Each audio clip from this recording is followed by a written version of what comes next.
Hi everyone, welcome to my channel, and today we're going to take a look at another horrible case with you. The dark secrets of a rich and happy family. It's often said that great wealth can corrupt even the best of people, but in reality, that's not entirely accurate. Wealth simply amplifies the existing negative qualities in a person, providing a sense of impunity and permissiveness. While the absence of money is certainly not pleasant, it's important to remember that banknotes, jewels, and figures on bank accounts, by themselves, cannot bring happiness, especially if they were obtained through dishonest means or at the expense of someone else's life. The case of Sarita and Leon Brits in 2020 shook not just South Africa, where this dramatic story unfolded, but also the entire world. The investigation promised to be challenging, with an innocent individual initially becoming the main suspect. It wasn't until an unexpected and heartfelt confession emerged that the true perpetrator, who had the least malice towards the victim, was identified. Now, let's delve into the complicated scheme from the beginning, where money became a stumbling block in what many considered to be a large, harmonious family. The Brits family. The Brits, a family of European immigrants, settled in the early 1970s in the small but cozy town of Prohibited, located in the Northern Cape province of South Africa.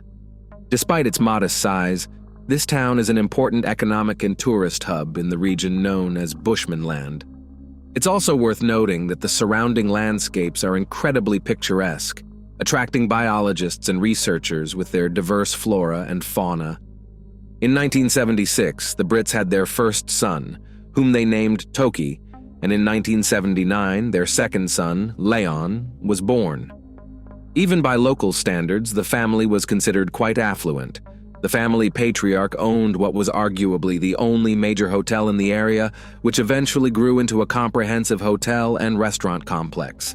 Both brothers excelled in school, were active in sports, and thanks to their parents' efforts, received prestigious educations. After completing his studies, Toki left his hometown, while Leon, who had been helping his parents and learning the intricacies of the hotel business from his teenage years, decided to stay to eventually take over the reins of management. He was intelligent, attentive to detail, and possessed a so-called entrepreneurial vein, enabling him to manage affairs effectively. The story of Cinderella. At the hotel complex owned by the Brits family, various events, parties, and celebrations were often held. At one such event, Leon noticed a young beauty among the guests. A slender brunette with green eyes and a captivating smile caught his eye immediately. The young man decided to approach her and introduce himself, only to find out that she was just 14 years old and she was in school, though she appeared much older. This fact deeply unsettled Leon, who was already 25 at the time, but he still decided to invite the beauty for a dance, and afterward, they spent about an hour chatting while sitting on the terrace. The schoolgirl's name was Sarita, and from that very first meeting, Brits couldn't stop thinking about her, constantly dreaming of their next encounter. But let's delve a bit into who this enchanting young stranger was. Sarita Kerr was born on September 6, 1990, the youngest of 3 children in a family of immigrants from Eastern Europe.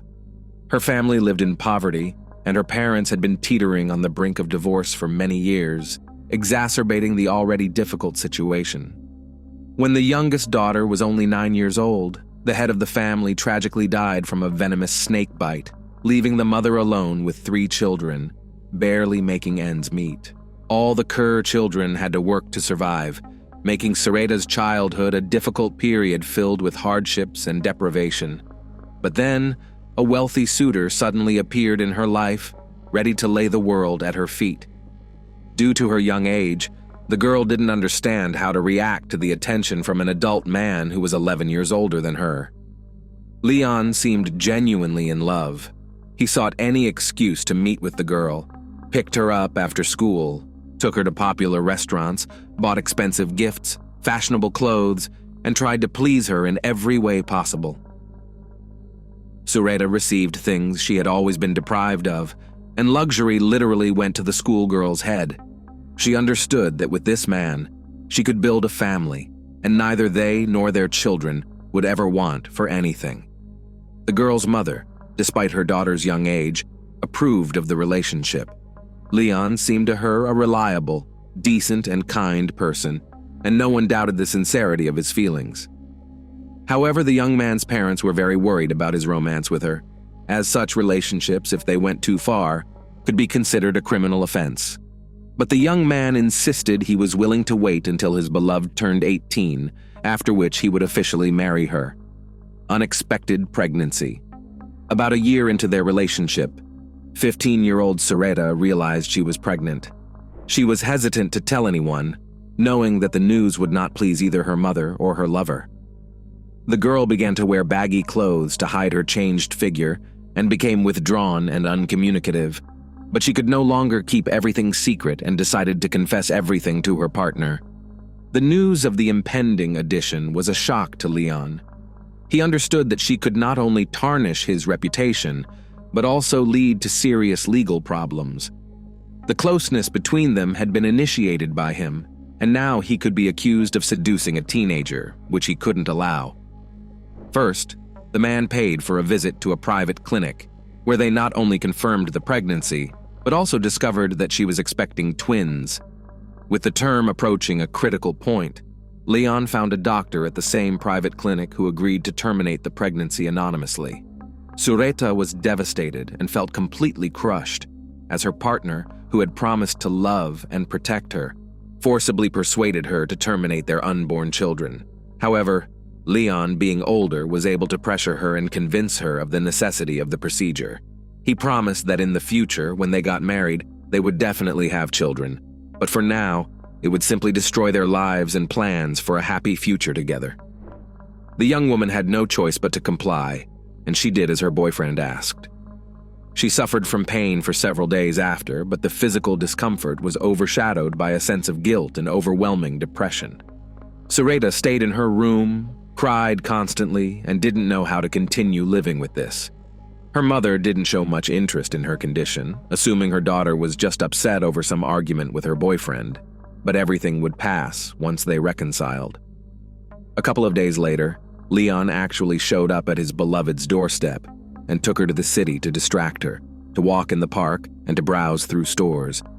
He believed this would help her recover faster and lift her spirits. Sure enough, she soon managed to return to her previous life, but the feelings of resentment and distrust towards her partner lingered. Forced marriage. 3 years later, while the young woman was in her senior year of high school, she discovered she was pregnant again. At that time, she was only a few months away from becoming an adult, and this unexpected, delicate condition was not supposed to cause any particular issues. However, when she told Leon about it, he reacted very negatively again and insisted that his beloved terminate the pregnancy, arguing that they were too young to start a family. This time, Sareta firmly refused, stating that she would not do it and would keep the child, even if it meant raising it on her own.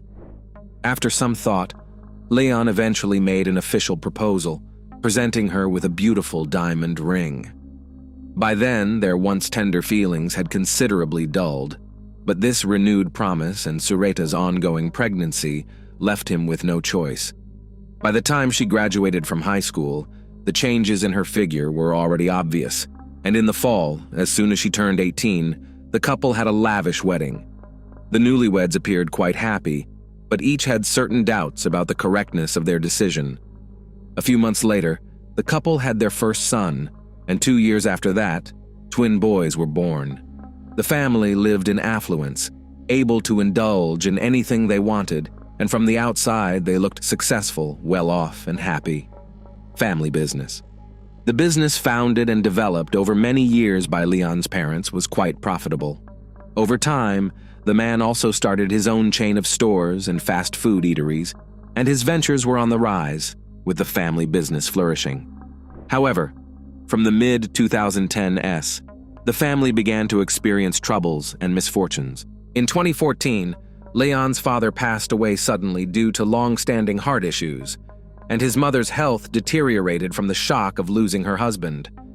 She soon showed rapidly progressing signs of dementia, forcing her sons to place her in a specialized clinic for necessary care and proper attention. Toki returned to his hometown after many years away to help his brother manage the business, and together they took over the operation of a hotel. At the same time, Leon decided to involve his wife in the family business, something she had long aspired to do. It was decided to register a mining equipment and tools store in her name. She dove into work while also continuing to raise their 3 young sons. Life between 2 cities. Brits, the eldest son, started elementary school in his hometown of Pofadder, but as the twins grew older, the parents faced the pressing issue of choosing a suitable educational institution for all their children. The challenge was that finding quality education in South Africa was not so straightforward. The spouses found a good school in the nearby city of Kakamas. The school was about 75 miles from Brits's home, but there was no need for daily travel back and forth. The couple decided to rent a spacious house in Kakamas, where Sureta moved with the sons, but Leon stayed in Pofadder as he could not leave the business and manage affairs remotely. However, the wife had to step back from managing the store, although she really enjoyed it and was quite successful at it. The woman dedicated herself entirely to raising the sons, and they only visited home to see their husband and father on weekends and holidays. Leon himself rarely came to Kakamas due to his busy schedule. Initially, it seemed that everything was in order, but over time, the spouses drifted further apart, and their feelings significantly cooled. Battle with a deadly illness. In 2018, Sureta started having health problems, which she did not take seriously at first. However, an examination revealed that the young woman had oncology and problems with the cardiovascular system. Soon, she underwent surgery to remove the malignant tumor and was prescribed a treatment course. Fortunately, all procedures were timely, saving the life of the mother of 3.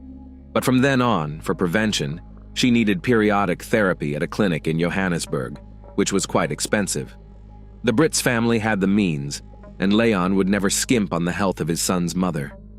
Additionally, Sureta hired a nanny and a housekeeper, who helped her around the house and looked after the children, which was essential when the woman went for treatment.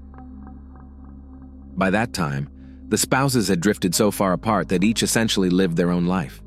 The young woman started an affair in Johannesburg, so when going for another course of preventive therapy, she would not stay in a hotel, but at her lover's place. Leon, apparently, also periodically had women, as compromising photos and messages found in his phone suggested. In fact, nothing but their 3 children bound the couple together anymore. Enemies and envy. The family issues did not affect the business, which continued to thrive. The hotel, stores, and restaurant chain were generating impressive profits, some of which Leon invested in real estate in major cities, earning a good income from rentals. Undoubtedly, their family was not only the wealthiest in Pofadder, but also among the most affluent in the northern Cape Province. Naturally, the Brits had many enviers and ill-wishers, whose numbers grew in proportion to the profitability of their business. Leon, his parents, and his brother regularly received threats and various demands. Leon himself often confided in his wife that he had long felt unsafe and feared that someone might try to take away his life's work. In each of Leon's offices, as well as at his and his parents' homes, there were safes and cleverly disguised hiding places storing cash in various currencies, securities, diamonds, jewelry, and gold bars. Sureta knew only about some of them, specifically those in their own home in Pofadder. Initially, the threats were a serious concern, but over time, as the man began receiving them daily, he simply stopped paying attention to them. He believed they were just attempts to intimidate him, as the ill-wishers had never tried to act on their threats. However, a tragedy soon occurred that ended Leon's life. Body in the pool. On October 7, 2020, Leon's wife called him and asked him to check on their dogs, which, according to a neighbor, had gotten out. Leon promised to call back as soon as he arrived and checked that everything was in order, but the return call never came. Concerned, Sureta called her husband's number several times, but no one answered. Leaving the children with the nanny, she drove to Pofadder. The front door was unlocked, but it seemed that no one was home. It was suspiciously quiet inside, and no one responded to her calls. She then went to the backyard, where she found her husband's body floating face down in the pool. There were wounds on his back. The water was tinged pink with blood, and it was clear that he was deceased. Panicking, Sureta called the police, the emergency services, and then dialed Toki, informing him of the incident. When law enforcement arrived, they immediately cordoned off the house as a crime scene. It was evident that the businessman's death was violent.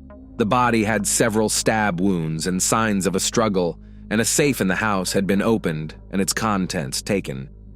An initial theory was that burglars had broken into the house, and the homeowner, returning unexpectedly, had caught them off guard, paying with his life. However, many other valuable items in plain sight remained untouched, suggesting the burglars had specifically targeted what was in the safe. Prime suspect. The murder of the successful and wealthy businessman quickly made a lot of noise, hotly discussed in the media and on social networks, generating numerous rumors, gossip, and speculations. Many knew about the long-standing threats against Brits and believed that competitors or ill-wishers had fulfilled their threats. However, the first and key suspect in the case became Toki, who had been managing the family business with his brother for the last few years. First, he had visited Leon shortly before the tragedy and was considered the last person to see him alive. Second, their mother was in very poor health, with doctors giving her only a few months to live, and her will, reportedly, was stored at the younger son's house. The prevailing theory was that the elder brother disagreed with the business mostly going to Leon and wanted to access the will to alter it. This explained why the other items in the house remained untouched. It was also suspected that he did not act alone, and murder was not part of the original plan.